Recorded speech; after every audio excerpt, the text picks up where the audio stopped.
Allah.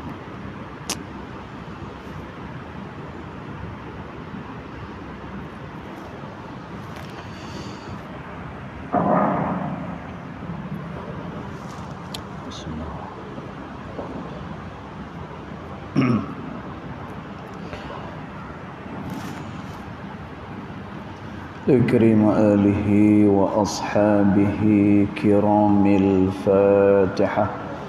أعوذ بالله من الشيطان الرجيم. بسم الله الرحمن الرحيم.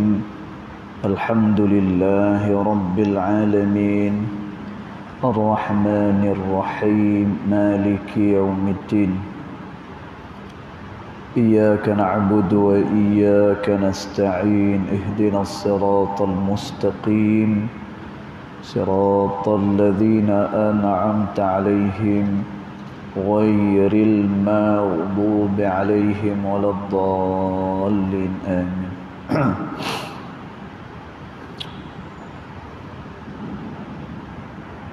السلام عليكم ورحمة الله وبركاته. Alhamdulillah wa ala rasulillah Sayyiduna Muhammad bin Abdullah wa ala alihi wa sahbihi wa mawala. Ashhadu wa nashhadu an la ilaha illallah wa ashhadu anna Muhammadan abduhu wa rasuluh. Allahumma fasalli wa sallim ala Sayyidina Muhammad Nabiyil Ummi wa ala alihi wa sahbihi wa barik wa sallim. Summa aqulu rabbi syrah li sadri wa yassir li amri wahlul 'uqdatam min lisani yafqahu qawli yafqahu qawli yafqahu qawli. Amma ba'du. Qala Allah subhanahu wa ta'ala fi tanzilih, laqad kana lakum fi rasulillahi uswatun hasanah. Sadaqallahul azim. Rabbi adkhilni mudkhala sidqin wa akhrijni mukhraja sidqin waj'alni min ladunka sultanan nasira. Ilahi anta maqsudi wa ridaka matlubi fa'atini mahabbatak wa maghrifatak ya arhamar rahimin.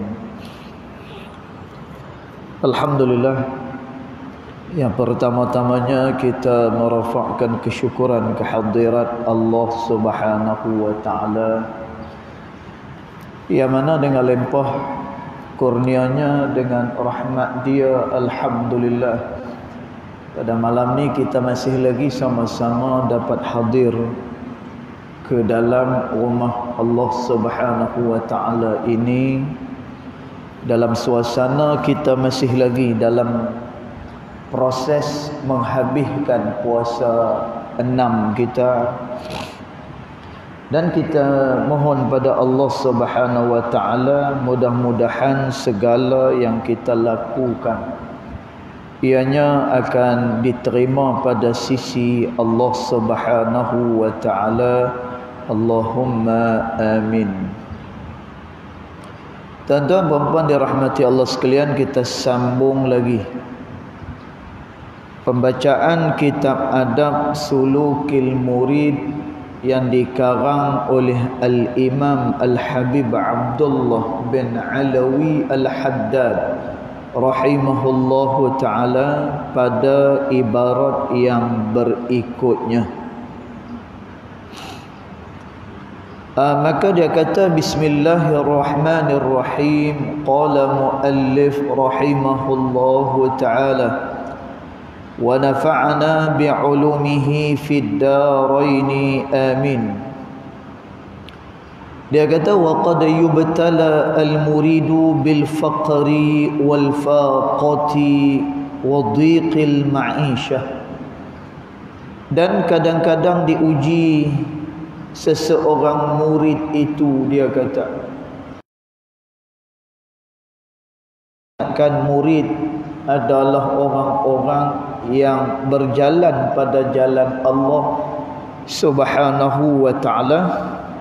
Mereka adalah orang-orang yang nak mendekatkan diri dia kepada Allah Subhanahu wa ta'ala, dan juga mereka yang menjalani jalan tasawuf. Maka mereka itu adalah al-murid. Jadi kata Imam Al-Haddad, kadang-kadang diuji murid itu bil faqri, iaitulah dengan kefakiran, dia kata, wal faqati, dan kadang-kadang dia diuji pula dengan kesusahan, wa dhiqil ma'isyah, dan juga sempit kehidupan dia. Dan dia diuji dengan perkara-perkara tersebut. Dan tujuan ujian adalah kerana nak tengok siapakah dia orang-orang yang benar dengan Allah Subhanahu wa ta'ala. Ni tujuan daripada ujian. Kerana tu Allah Subhanahu wa ta'ala sebut dalam surah Al-Ankabut, kata Allah Subhanahu wa ta'ala, wala ya'lamanna Allahu alladhina sadaqu wala ya'lamanna al-kadhibin. Dan diketahuilah daripada ujian-ujian itu Allah Ta'ala tahu siapakah dia daripada kalangan mereka itu orang-orang yang benar dan juga orang-orang yang berbohong, kata Allah Subhanahu wa ta'ala. Dan setelah daripada mana kita diuji, maka barulah tahu bagaimana kedudukan kita pada sisi Allah Subhanahu wa ta'ala.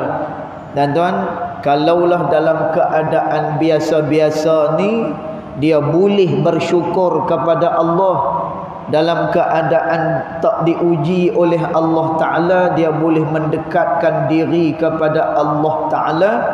Dan maka tengok pada masa dia sedang diuji oleh Allah Ta'ala, adakah dia masih boleh bersyukur padanya?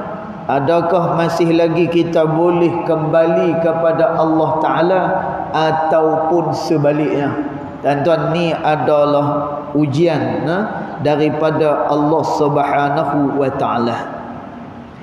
Kemudian kata Imam Al-Haddad lagi, fayambaghi lahu, maka hendaklah bagi dia, bila mana dia diuji oleh Allah Ta'ala dengan fakir, dengan kesusahan dan juga dengan kesempitan hidup, maka hendaklah bagi dia, maka hendaklah dia bersyukur kepada Allah tentang perkara tersebut. Dan maknanya apa? Apapun juga ujian yang datang kepada kita, apapun yang diberikan oleh Allah Ta'ala kepada kita, maka kita syukur di atas keyakinan bahawa semua yang diberi oleh Allah Ta'ala itu adalah baik. Dan Allah Ta'ala dia senantiasa memberikan kebaikan dia kepada hamba-hamba dia. Dia tak beri benda yang buruk pada hamba dia. Termasuklah apabila Allah Subhanahu wa ta'ala menurunkan bala kepada satu orang, tuan-tuan, bala itu pun merupakan satu benda yang baik daripada Allah Subhanahu wa ta'ala. Kerana tu Allah Ta'ala sebut bala yang kami turunkan itu la'allahum yatadarra'un, mudah-mudahan mereka balik semula pada Allah, mudah-mudahan mereka menundukkan semula kepatuhan mereka kepada Allah Subhanahu wa ta'ala. Dan kita tengok orang yang kena bala, kita tengok orang yang diuji dengan kesusahan, akhir-akhir sekali dia akan balik kepada Allah dan dia akan menyesali semua perkara-perkara yang pernah dia lakukan. Dan tengok bagaimana bala itu mengembalikan manusia kepada Allah Ta'ala, dan ianya merupakan satu perkara yang baik. Jadi tuan-tuan, tu yang kita baca pada minggu yang sudah, Malam ni kita sambung lagi pada ibarat berikutnya. Dia kata li'anna dunya aduwatun, kerana dunia ini adalah musuh, kata Imamul Haddad rahimahullahu ta'ala. Tuan-tuan, bila sebut dunia ni, apa dia yang dimaksudkan dengan dunia?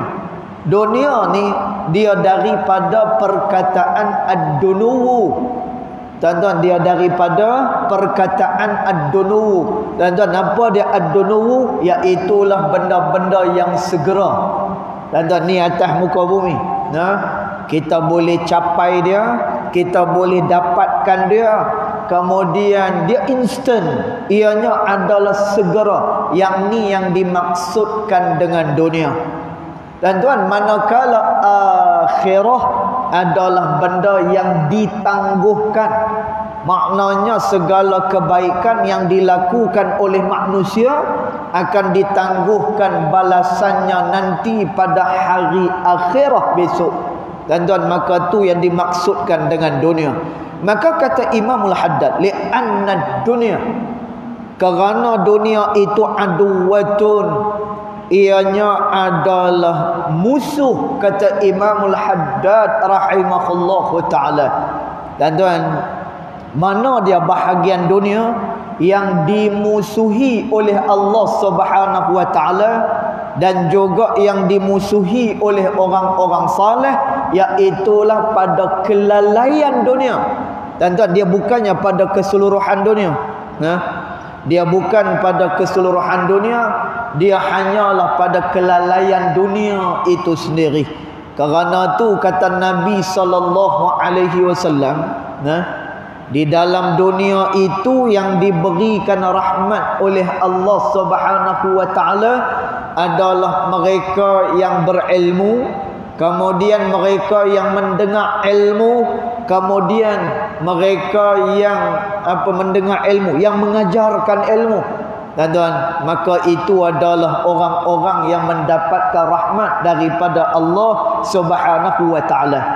Selain daripada tu, kata Nabi SAW, mal'unah, ianya adalah dilaknat oleh Allah Subhanahu wa taala. Tuan-tuan, maka ulama hadis dia sebut bahagian mana yang dunia itu dilaknat oleh Allah Subhanahu wa taala, iaitulah pada bahagian kelalaian dia. Tuan-tuan, dunia ni dia ada kelalaian dia. Dunia ni dia ada tempat yang mana manusia akan lupa dengan Allah Ta'ala.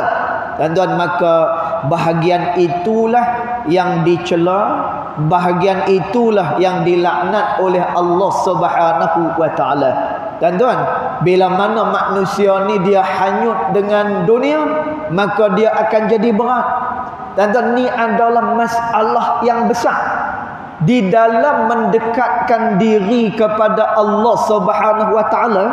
Bila mana seseorang dia ada cinta dunia di dalam hati dia, tuan-tuan, ni bahaya bagi orang-orang yang dia nak mendekatkan diri pada Allah Ta'ala. Sebab itu pada satu hari, tuan-tuan, Sayyidatina Fatimah Zahra radhiyallahu anha wa ardaha, bila ada orang bagi pada Nabi SAW emas yang begitu banyak, perhiasan yang begitu banyak, maka Sayyidatina Fatimah Zahra pun dia ada terasa nak ambil juga. Dan biasalah orang perempuan, dia suka kepada barang-barang perhiasan ni. Lalu kata Nabi SAW, wahai Fatimah, kalaulah kamu nak mengambilnya, aku benarkan, kata Nabi. Tetapi kamu kena ingat, bila mana kamu mengambil dunia ini, menyebabkan nanti kamu akan lama untuk berdiri di hadapan Allah Subhanahu wa taala. Tuan-tuan, pasal apa dia jadi lama berdiri dekat mahsyar esok? Bila mana orang ni dia ambil keduniaan. Tuan-tuan, ini adalah kerana kelalaian dunia itu amat-amat berat. Tuan-tuan, dia berasa lazat dengan dunia dia, kemudian dia berasa sedap dengan dunia dia, sehingga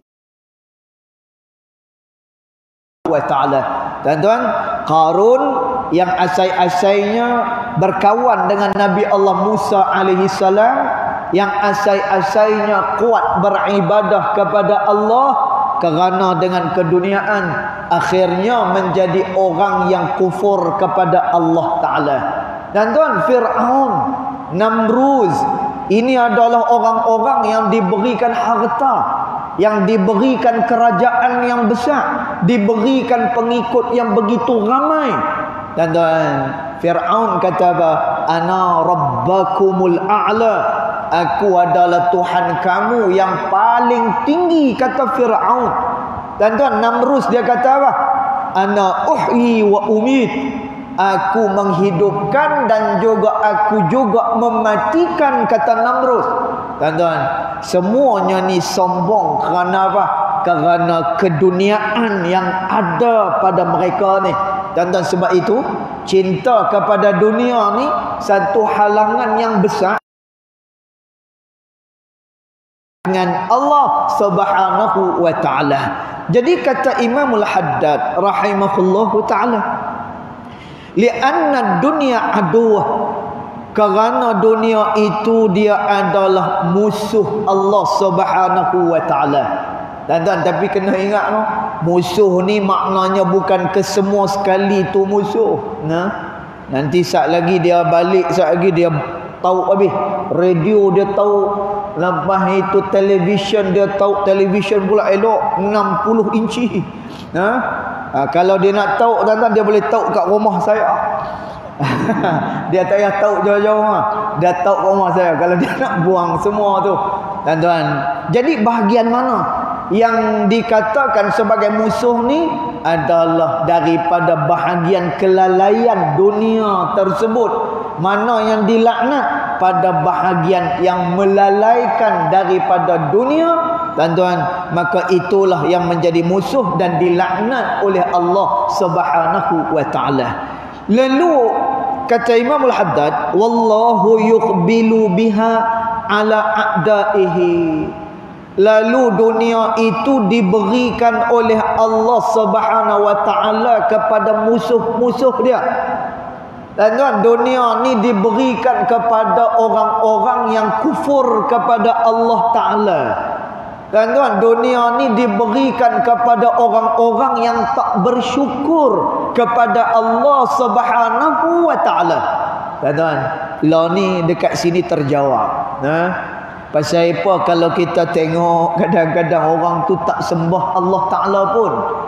Tuan-tuan, orang tu kufur, orang tu mensyirikkan Allah Subhanahu wa taala, tetapi dia diberikan dengan keduniaan yang begitu besar kepada dia, kemudian diberikan harta yang banyak kepada dia. Tuan-tuan, kata Imam Al-Haddad rahimahullahu taala, Allah beri dunia ni kepada yang menjadi musuh kepada Allah Subhanahu wa taala. Dan kan sebab itu ini bertepatan dengan apa yang disebut oleh baginda Nabi sallallahu alaihi wasallam. Dan kan satu hari Nabi ada sebut kepada para as-sahabah radhiyallahu anhum ajma'in, min alamatin i'radillahi anil abad, kata Nabi. Dan Nabi kata, ni tanda-tanda bahawa Allah Subhanahu wa taala berpaling daripada seseorang hamba. Dan tuan, apa dia makna berpaling daripada seseorang hamba? Maknanya orang ni dia tak dipandang oleh Allah Ta'ala. Dan tuan, orang ni tak diberikan kebaikan oleh Allah Ta'ala. Allah membiarkan sahaja dia tanpa dia diberikan kebaikan oleh Allah Subhanahu wa taala. Dan tuan, apa dia punya alamat dia? I'radillahi 'anil 'abdi, Allah berpaling daripada hamba dia. Tuan-tuan, antara dia punya tanda dia, hamba itu tidak akan diuji oleh Allah Ta'ala. Tuan-tuan, dia tak akan diuji oleh Allah Ta'ala. Dia hidup dalam keadaan selesa senantiasa. Dan tuan, dia hidup dalam keadaan senang lenang senantiasa. Tuan-tuan, tanpa dia diuji oleh Allah Subhanahu wa taala. Tuan-tuan, sebab itu ada satu cerita kan? Berlaku kepada satu orang ulama di Hadramaut, Yaman. Tuan-tuan, nama ulama ni Habib Muhammad Al-Haddar rahimahullahu taala. Tuan-tuan, dia ni mufti di Bayda, mufti dekat Bayda. Tuan-tuan, dulu Yaman dia di bawah cengkaman komunis dulu. Dia pernah dijajah dulu ni. Tuan-tuan, jadi ulama-ulama ni ramai yang dipenjarakan, ramai ulama-ulama ni yang mereka diambil tindakan yang begitu keras atas mereka. Tuan-tuan, salah seorang yang kena tu adalah guru kami, almarhum Al-Habib Salim bin Abdullah bin Umar Asy-Syatiri rahimahullahu taala. Tuan-tuan, sebab tu Habib Salim ni kalau tuan-tuan tengok dia berjalan tak berapa senter. Pasal apa? Kerana dulu dia pernah kena langgak dengan kereta oleh orang-orang yang tak suka dengan pengajaran dia, dengan dakwah dia. Tuan-tuan, tu masa tu. Tuan-tuan, jadi salah seorangnya Al-Habib Muhammad Al-Haddar rahimahullahu taala. Dia kena penjara, dia kena seksa dalam penjara. Akhirnya satu hari dia pun keluar daripada penjara. Bila dia keluar daripada penjara, dia pun jumpa dengan guru dia, Al-Habib Alwi bin Shihabuddin rahimahullahu taala. Dia jumpa dengan guru dia. Tuan-tuan, bila dia jumpa dengan guru dia tanya, "La, lepas dah? Lepas pada penjara dah?" "Oh, lepas dah tak guru dia dah." Lega dia kata. Tuan-tuan, Al-Habib Alwi bin Shihabuddin, guru pada Habib Muhammad Al-Haddar, dia kata apa? "Aku pun berasa lega bila mana engkau dipenjarakan hari tu ni." Tuan-tuan, pasal apa dia kata macam tu? Kerana kata Habib Alwi bin Shihabuddin ni alim kabir di Hadramaut. Kerana dia kata orang-orang yang dikasihi oleh Allah Subhanahu wa taala, ianya pasti akan diuji oleh Allah Subhanahu wa taala, dan apabila dia melepasi ujian tersebut, lalu Allah meninggikan lagi darjatnya pada sisi Allah Subhanahu wa taala. Tuan-tuan, jadi bersyukur sebenarnya apabila kita diuji oleh Allah Subhanahu wa taala. Kerana apa? Di situlah terdapatnya kasih sayang daripada Allah Subhanahu wa taala. Kerana tu kata Imam Al-Haddad, wallahu yuqbilu biha ala a'daih, yang mana dunia itu diberikan kepada musuh-musuh Allah Subhanahu wa taala, wa yasrifuha an awliyaih, dan dia akan dielak oleh Allah Subhanahu wa taala dunia ni daripada wali-wali Allah Subhanahu wa taala. Allah Ta'ala ni dia bukan tak kaya. Tuan-tuan, termasuklah Nabi SAW. Kita duk dengar ni Nabi SAW tidur Nabi lena dekat atas pelepah tamar. Tuan-tuan, sehingga kan apabila sahabat tengok ni Nabi tidur atas pelepah tamar, sehingga membekas pada tubuh badan Nabi SAW. Tuan-tuan, sahabat dia teriak, sahabat mengeluarkan air mata. Pasal apa? Kerana tengok Nabi ni tidur atas pelepah tamar. Tuan-tuan, tapi apakah Nabi seorang yang miskin, fakir? Tak, tuan-tuan. Nabi adalah orang yang kaya. Sebab itu, tuan-tuan, Nabi SAW ni antaranya apabila perang maka ada harta ghanimah. Dan harta ghanimah ni khumusuhu lin Nabi, 1/5 daripadanya adalah untuk Nabi SAW. Tuan-tuan, maknanya ada bahagian untuk baginda Nabi Muhammad SAW. Tuan-tuan, ditaksirkan dalam perang Badar sahaja pun Nabi SAW dapat pada dia ni lebih kurang ni dalam taksiran apa ni duit kita. Nabi SAW akan dapat RM30,000 sekurang-kurangnya dalam satu peperangan. Nampak? Tuan-tuan, maknanya Nabi ni satu orang yang kaya. Tuan-tuan, Nabi ada dia punya kebun-kebun dia. Tapi pasal apa yang Nabi SAW pilih cara kehidupan yang macam tu? Tuan-tuan, Nabi nak tunjuk kepada kita, ambillah dunia hanya sekodarnya sahaja dan jangan kita lalai dengan kehidupan dunia. Kerana apa? Kerana satu hari esok semuanya ni akan ditinggalkan tu satu, dan yang keduanya, harta ini akan dipertanggungjawabkan di hadapan Allah Subhanahu wa taala. Dan tuan, kerana tu kata Imamul Haddad rahimahullahu taala, wa yasrifuha an awliyaih, Allah elakkan dunia ni daripada wali-walinya. Tuan-tuan, mereka bukan tak kaya, tetapi dalam hati itu tidak ada keinginan kepada dunia tersebut.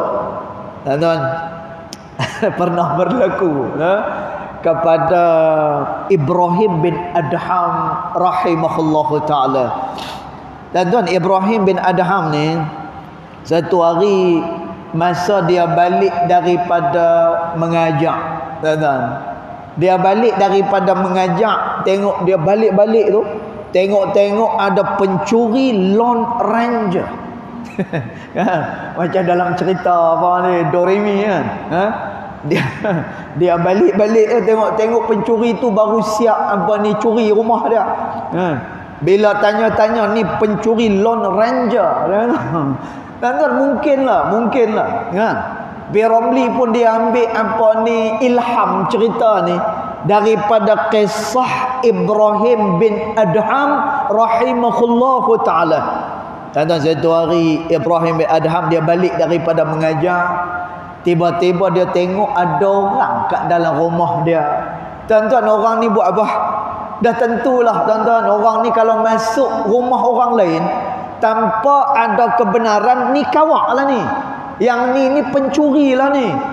Tuan-tuan, orang tu tengah duk ambil bungkus barang dia apa semua sekali ni.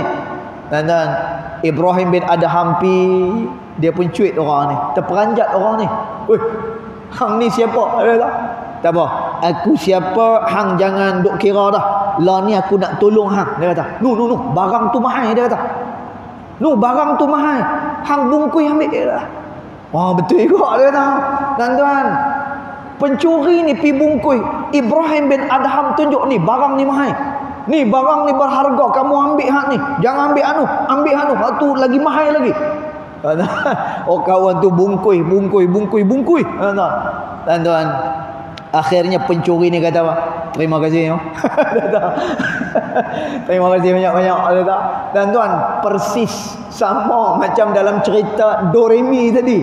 Tuan-tuan, pencuri Lone Ranger kan sebelum dia nak balik tu dia salam dulu dengan AR tompel. Masya-Allah. Tuan-tuan, jadi pencuri ni kata terima kasih banyak. Dia kata, hang mudahkan kerja aku. Tuan-tuan, pencuri ni balik rumah, dia pun mula terfikir. Tuan-tuan, biasalah kita kadang-kadang tak terfikir satu benda tu. Bila dah duduk tenang-tenang, baru kita terfikir satu perkara. Tuan-tuan, akhirnya pencuri ni tadi mula terfikir, siapa dia ni orang yang duk tolong aku curi ni? Malah dia tahu pula barang tu berharga, barang ni tak berharga. Dia tolong aku, siapa dia ni? Tuan-tuan, keesokan malamnya dia pergi lagi ke rumah yang sama, rumah Ibrahim bin Adham. Tuan-tuan, lalu pencuri ni tengok Ibrahim bin Adham ada di situ. Lalu dia tanya, ni rumah siapa ni? Dia kata, tuan-tuan, Ibrahim bin Adham kata, ni rumah aku. Dia kata, tuan-tuan, terperanjat pencuri tu. Pencuri tu kata, tuan, kenapa semalam tuan tidak tangkap saya? Pasal apa semalam tuan tak buat apa-apa dekat saya? Tuan-tuan, Ibrahim bin Adham kata apa? Dunia akan ditinggalkan, kata Ibrahim bin Adham. Tuan-tuan, Ibrahim bin Adham kata apa? Dunia ni satu hari esok akan ditinggalkan dan ianya akan dipertanggungjawabkan di hadapan Allah Subhanahu wa taala. Tuan-tuan, teriak pencuri ni, akhirnya dia melakukan taubat kepada Allah dan jadi murid kepada Ibrahim bin Adham rahimahullahu taala. Tuan-tuan, cerita ni tak pelik, bila mana Allah Subhanahu wa taala telah memasukkan di dalam hati para aulianya dengan rasa kebesaran Allah Subhanahu wa taala, tidak cinta lagi kepada dunia. Tuan-tuan, hati ni dia dijaga oleh Allah Subhanahu wa taala. Kerana tu kata Nabi sallallahu alaihi wasallam, hati itu adalah di dalam jari jemari Allah Subhanahu wa taala. Tuan-tuan, makna jari jemari ni bukan jari yang ni, no? Jangan kita macam tu. Tuan-tuan, dalam Quran ni ada dua jenis ayat. Satu ada ayat yang muhkam. Tuan-tuan, ayat muhkam kita baca terus faham. Dia ada satu lagi yang namanya adalah ayat yang mutasyabihat, iaitulah ayat-ayat yang kita tak berapa nak faham dia punya makna dia. Tuan-tuan, lalu bagaimana ni kita tak faham dia punya makna ni? Tuan-tuan, bila kita tak faham dia punya makna dia, ulama salaf mereka menyerahkan makna dia dalam kehendak Allah Subhanahu wa taala tanpa melakukan apa-apa tafsiran lagi dah. Tuan-tuan, tapi berbeza dengan mazhab akidah kita daripada Al-Imam Abul Hasan Al-Ash'ari dan juga Al-Imam Al-Maturidiyah.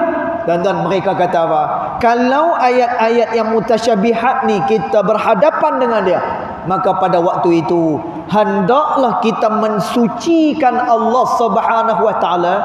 Jangan bagi sama Allah taala itu dengan makhluk dia.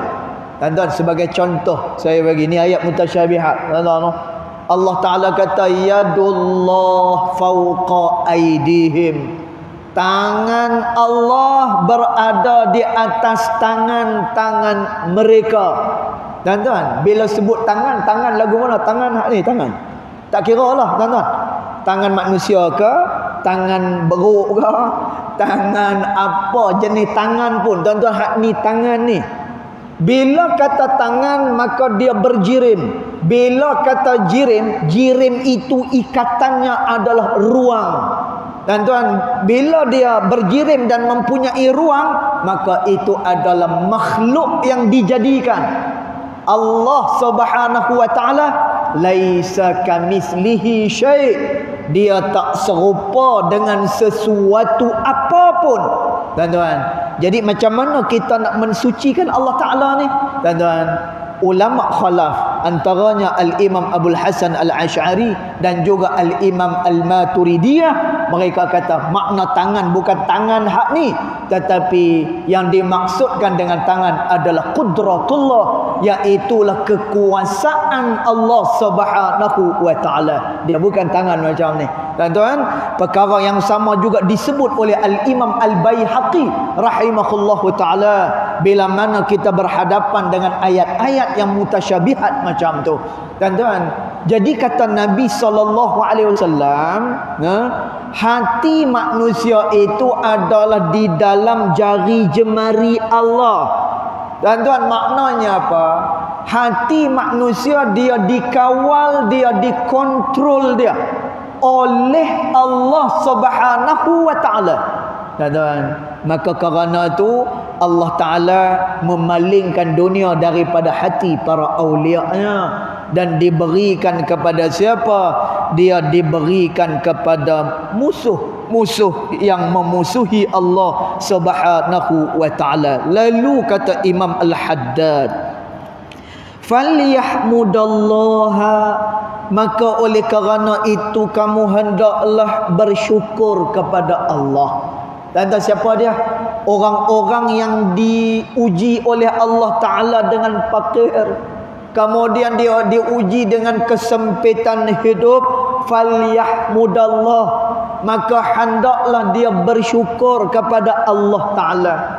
Tuan-tuan bersyukur kerana apa? Alladzi syabbahahu bi anbiyaihi wa awliyaihi wa ibadihi salihin.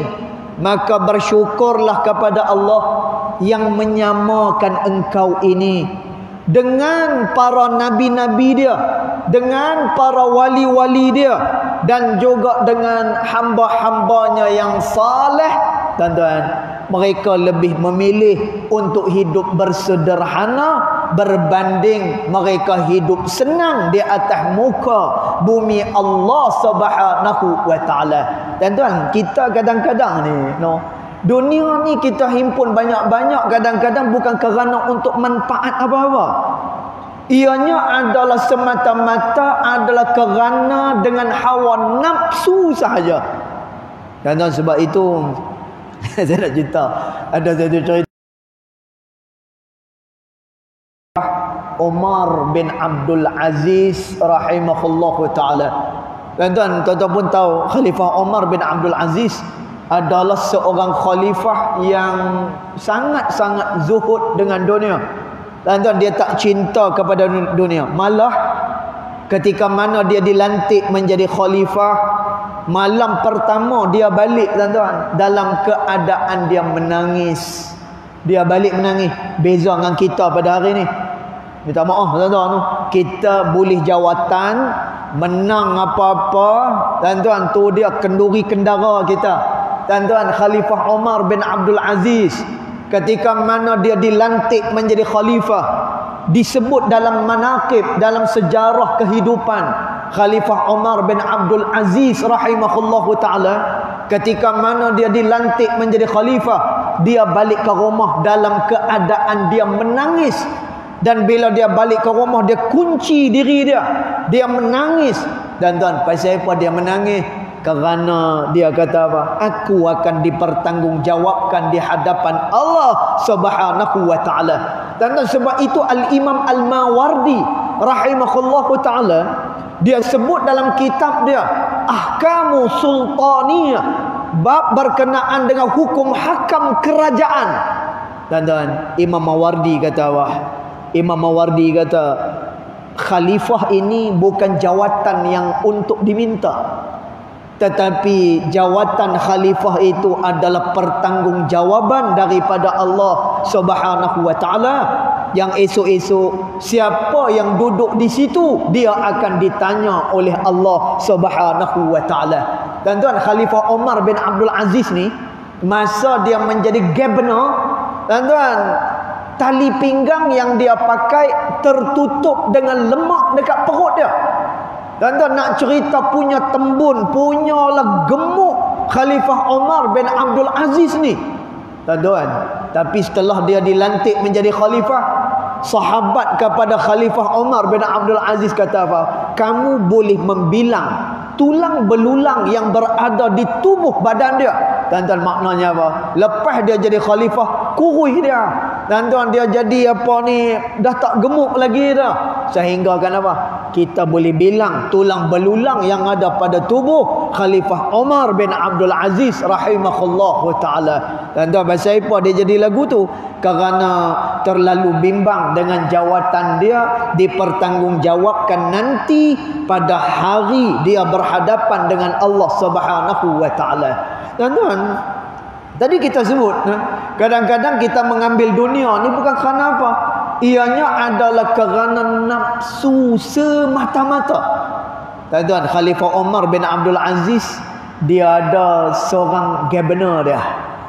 Governor dia ni, tuan-tuan, suka bermewah-mewah. Dia suka pakai kereta mewah, dia suka makan yang mewah-mewah. Tuan-tuan, satu hari Khalifah Umar bin Abdul Aziz nak tarbiyah, nak didik governor dia ni supaya zuhud dengan dunia. Tuan-tuan, lalu dia pun dijemput dalam satu kenduri. Khalifah Umar bin Abdul Aziz jemput dia kenduri. Ni, tuan governor, malam ni mai rumah saya ada buat kenduri, dia kata. Jadi governor pun kata, oi, kalau dah khalifah yang panggil maka kenduri ni, mestilah malam ni ada nasi kambing, dia kata. Oh, sudah tentulah malam ni lah lebih kurang. Tuan-tuan, khalifah yang jemput ni. Tuan-tuan, lalu gubernur dia pun pi malam tu, dengan harapan dapat makan yang mewah-mewah. Tuan-tuan, lalu bila gubernur ni duduk di rumah Khalifah Umar bin Abdul Aziz, Khalifah Umar bin Abdul Aziz saja sembang panjang dengan dia. Sembang panjang, kemudian dia bawa keluar ayat kosong. Tuan-tuan, kawan tengah lapak ni. Bawa keluar ayat kosong. Allah, ayat kosong kata gubernur dah. Tuan-tuan, ayat kosong. Aku dah lapak ayat, kemudian aku pun dah dah lapak dah ni. Tuan-tuan, dia pun minum ayat banyak. Tuan-tuan, dia minum ayat. Kemudian sembang lagi, sembang lama. Kemudian Khalifah Umar bin Abdul Aziz bawa keluar bubuk kacang. Bawa keluar. Allah, bubuk kacang. Mana nasi Arab ni? Mana pi daging-daging yang mahal-mahal ni? Mana dia? Tuan-tuan, tapi kerana dah lapak, dia balas juga. Sebab dah lapak sangat, dia balas juga. Tuan-tuan, dia balas bermangkuk-mangkuk bubuk kacang ni. Akhirnya dia kenyang, tuan-tuan. Bila dia kenyang, barulah Khalifah Umar bin Abdul Aziz keluarkan makanan yang hebat-hebat. Kambing, unta, nasi Arab, apa semua ni. Tuan-tuan, bila bawa keluar, Tuan Gubernur, ni makanan kita yang terbaik pada malam ni. Tuan-tuan, Gubernur kata apa? Tuan Khalifah, kenyang lah tadi. Kena ayat kosong dengan bubuk kacang. Kenyang. Tuan-tuan, Khalifah Umar bin Abdul Aziz kata apa? Selama ni kamu makan yang mewah-mewah, padahal boleh sahaja kamu makan yang biasa-biasa untuk mengenyangkan perut kamu, maka ketahuilah itu adalah daripada bahagian hawa nafsumu dengan dunia. Lalu Khalifah Umar bin Abdul Aziz mengingatkan gubernur dia, ingat Tuan Gubernur, satu hari esok dunia yang kita ambil yang bukan daripada tempatnya, ianya akan dipersoal di hadapan Allah Subhanahu wa taala, dan orang yang lalai dengan dunia ni, dia payah untuk kembali kepada Allah Subhanahu wa taala. Maka kerana itu, kata Imam Al-Haddad rahimahullahu taala, bersyukurlah kamu kepada Allah. Orang yang diuji dengan kefakiran, dengan kesempitan hidup, kerana apa? Kehidupan kamu sama dengan para nabinya, dengan para aulianya, dan juga hamba-hamba yang saleh. Tuan-tuan, mereka ini lebih memilih untuk tidak hidup senang, malah memilih untuk mendekatkan diri kepada Allah Subhanahu wa taala. Tuan-tuan, jadi kita dengan dunia ni lagu mana? Nabi SAW ajak kepada kita, ambil hanya sekadar hajat kita.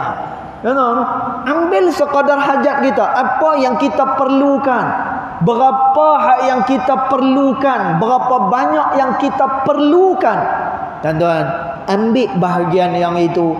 Selebihnya adalah untuk pada jalan Allah Subhanahu wa taala. Tuan-tuan, kalau para as-sahabah radhiyallahu anhum ajma'in, mereka berkeyakinan pada tiap-tiap hari ada rezeki daripada Allah Subhanahu wa taala. Hari ini ada rezeki, esok insya-Allah ada rezeki, lusa esok pun akan diberikan rezeki oleh Allah Subhanahu wa taala.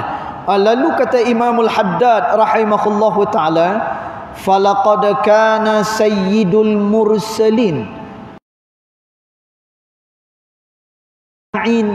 Muhammad sallallahu alaihi wasallam. Maka sesungguhnya adalah Nabi Muhammad sallallahu alaihi wasallam itu yarbitu hajaran ala batnihi minal ju'i. Tengok tuan-tuan, ni Nabi sallallahu alaihi wasallam. Tuan-tuan, nanti kita akan baca lebih lanjut lagi. Malam ni kita baca saja. Tuan-tuan, tengok Nabi sallallahu alaihi wasallam. Nabi lagu mana tuan-tuan? Kata Imam Al-Haddad, Nabi pernah mengikat batu pada perut dia. Tuan-tuan, pasal apa Nabi ikat batu di perut dia? Minal ju', kerana Nabi itu terlalu lapar dia. Tuan-tuan, kemudian kata apa lagi? Wa qad yamurru syahran au aktsar ma tuqadu fi baitihi narun li ta'amin wala ghairihi. Tuan-tuan, bahkan dikatakan apa? Kadang-kadang rumah Nabi sampai 2 bulan atau lebih 2 bulan matuqat, tidak berasak dapur Nabi sallallahu wala ghairih, tak ada makanan apa-apa di rumah Nabi sallallahu alaihi wasallam. Tuan-tuan, masya-Allah. Maknanya apa? Nabi juga memilih untuk zuhud dengan dunia ni.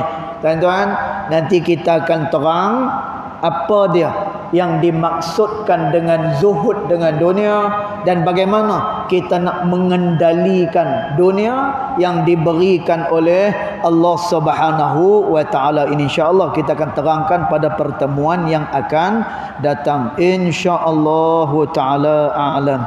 Yang baik datang daripada Allah Subhanahu wa taala, yang tidak baik datang daripada kejahilan diri saya sendiri, walaupun hakikat kedua-duanya datang daripada Allah Subhanahu wa taala.